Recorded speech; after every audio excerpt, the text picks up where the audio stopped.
त्वं शरणं ब्रजेश। सभी ज्योतिष जिज्ञासुओं का खबर वन न्यूज चैनल पर अभिनंदन है। अगन का महीना है, गुरुवार का दिन है। भगवान श्री कृष्ण जगत गुरु हैं। वाणी से भगवान श्री कृष्ण ने गीता का अवतरण किया, इसलिए कुंडली में आपका गुरु तत्व बृहस्पति देव है। बृहस्पति देव आपको सुख, समृद्धि, पुत्र, धन, ज्ञान, शिक्षा, प्रतिष्ठा, वैभव, भगवान की शक्ति सब कुछ देते हैं। जिस आप देखें कि आपकी कुंडली में आपको धन कहाँ से मिलेगा, ये देखने का सबसे सरल उपाय आज वाणी आपको इस प्रसारण में बता रही है। आपकी कुंडली में जहाँ भी गुरु बैठे हुए हों, वो 1 से 12 तक कोई सा भी भाव हो, आप उसके अगले भाव को देखें। यदि अगले भाव में चंद्रमा बैठे हुए हैं, तब आपको धन अपनी माताजी से मिलेगा। चंद्रमा माँ को कहते हैं, गुरु कृपा को कहते हैं। तो जब माँ की कृपा आप पर होगी तब आपको धन मिलेगा। चंद्रमा परिवर्तनशील है, भ्रमणशील है। इस जन्म में आपको जब आप स्थान परिवर्तन करेंगे या भ्रमण करते रहेंगे, तब आपको धन मिलेगा। चंद्रमा आकर्षक बनाता है, कलाकार बनाता है। चंद्रमा की 16 कलाएं भगवान श्री कृष्ण के अंदर मौजूद थी। तो ऐसा व्यक्ति को धन कलाकार बनकर भी प्राप्त हो सकता है। ये गुरु और के आगे चंद्रमा का प्रभाव है। यदि गुरु के आगे सूर्य है तो आपको धन सरकार से मिलेगा, पिताजी से मिलेगा। क्योंकि सूर्य सरकार है और सूर्य पिता है। ऐसा व्यक्ति बहुत बड़ा आध्यात्मिक गुरु होता है, या बहुत बड़े अधिकारी के पद पर या राजा जैसी जिंदगी जीता है, जिस व्यक्ति के गुरु के आगे कुंडली में सूर्य विराजमान है। तो उसे धन पिता के व्यापार से, पिता की कृपा से, पिता की संपत्ति से मिलता है। यदि गुरु के आगे मंगल बैठा हुआ हो तो मंगल तकनीकी कार्यों से आपको धन दिलाएगा। अपने छोटे भाई बहनों को सहयोग करने से आपको धन मिलेगा। पुलिस में, सेना में, खेती करने से आपको धन मिलेगा। जमीन, जायदाद और प्रॉपर्टी के व्यवसाय करने से भी आपको धन मिलेगा। यदि गुरु के आगे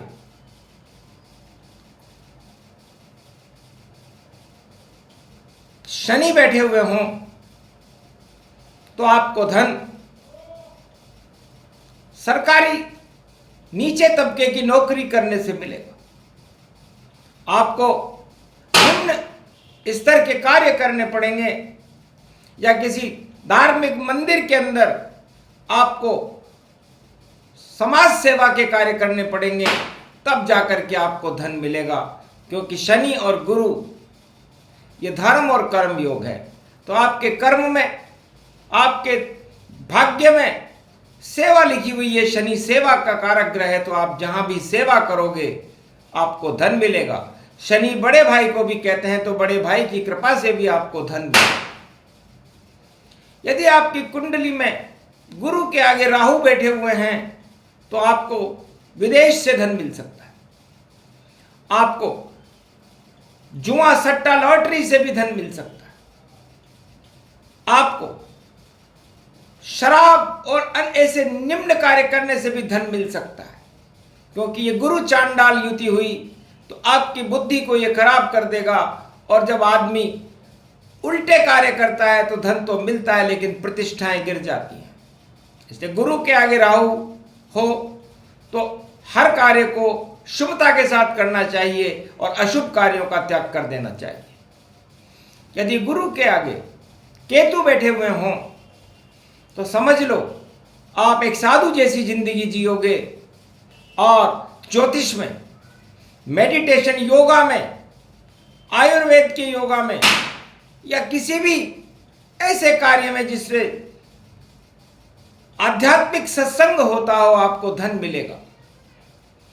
इस तरह आपको 9 के 9 ग्रहों के बारे में जो गुरु के आगे बैठते हैं, आपको उसका विवेचन बताया गया। कुंडली के अंदर गुरु से 5 घर आगे यदि राहु बैठा हो, 9 घर आगे राहु अगर बैठा हो, तो समझ लीजिए कि आप बहुत बड़े झूठे व्यक्ति हैं।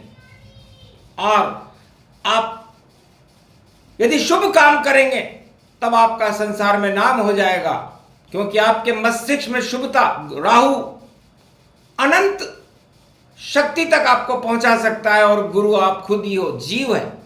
तो जीव को अनंत शक्तियों तक और परमात्मा तक पहुंचने के लिए राहु की जरूरत पड़ती है। इसलिए गुरु और राहु वाले व्यक्ति को हमेशा शुभ काम करने चाहिए, और अशुभ काम करने से वह व्यक्ति शराब, जुआ, सट्टा और अपने जीवन को बर्बाद कर लेगा, बीमार रहेगा, जिसके गुरु और राहु का चांडाल योग होता है। क्योंकि राहु एक यमराज है और गुरु धर्मराज है।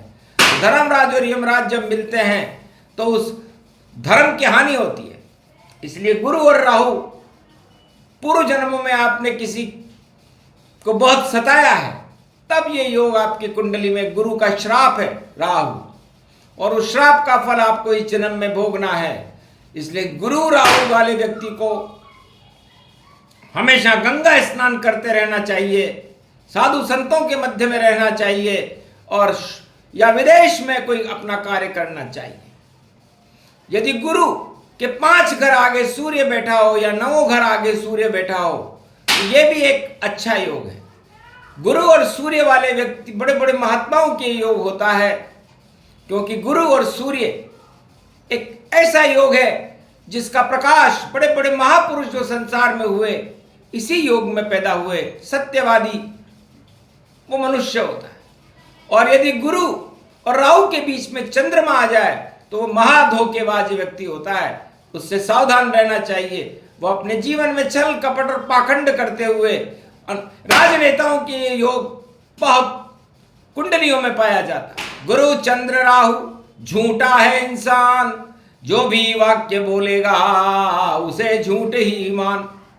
और गुरु सूर्य राहु ये व्यक्ति को परमात्मा से मिला देता है, क्योंकि राहु उसकी अनंत इच्छा है, गुरु धर्म है और सूर्य उसकी आत्मा है। यदि ये तीनों मिल जाएं, गुरु सूर्य राहु आपकी कुंडली में कैसे भी मिल रहे हों, एक साथ बैठे हों, तो समझ लीजिए आप एक दिव्य आत्मा है और आपका प्रकाश धर्म के मार्ग पर चलकर सारे संसार में फैल जाएगा। ऐसा व्यक्ति बहुत बड़ा धर्म गुरु, राजा या बहुत बड़ा अधिकारी होता है। सूक्ष्म से ही गुरु ज्ञान से, और वाणी दिया बताए, त्वम शरणम ब्रजेश जपते रहो तो गुरु कृपा मिल जाए। तो ये त्वम शरणम ब्रजेश मंत्र भगवान श्री कृष्ण ने गीता इसी मंत्र के ऊपर लिखी है। 18 अध्याय गीता के इसी मंत्र पर लिखे हुए हैं, जो त्वम शरणम ब्रजेश एक शरणागत मंत्र है, इसलिए गुरु मंत्र नहीं बनाया। और इस मंत्र को सबसे पहले अर्जुन को अगन के महीने में भगवान कृष्ण ने कुरुक्षेत्र के मैदान में गीता बना करके सुनाया था। तो गीता 56 भोग बन गई और कृपा हुई श्री कृष्ण, कुरुक्षेत्र ही हट गया, धर्म क्षेत्र का जश्न, और भारत में धर्म क्षेत्र बना। तो है ज्योतिष के जिज्ञासुओं, भारत को धर्म क्षेत्र बनाने के लिए आप अपनी कुंडली का स्वयं अनुसंधान करें, सत्य के मार्ग पर चलें और झूठे व्यक्तियों को इस भारत से बाहर निकालें, क्योंकि झूठ से भारत गारत हो जाए। और देखो हुआ कुरुक्षेत्र और महाभारत में साप हो गए जितने राजा थे श्रेष्ठ।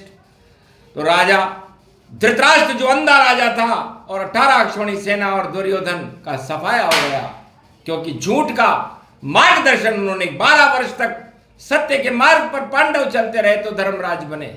इसलिए गुरु राहु की कुंडली, गुरु सूर्य की कुंडली और गुरु के आगे जो भी ग्रह बैठता है वही धन प्रदाता होता है। आप अपने जीवन में इस विश्लेषण को जीवन में उतारें, देखें और सबको समझाने का प्रयास करें। बोलो जय श्री कृष्ण।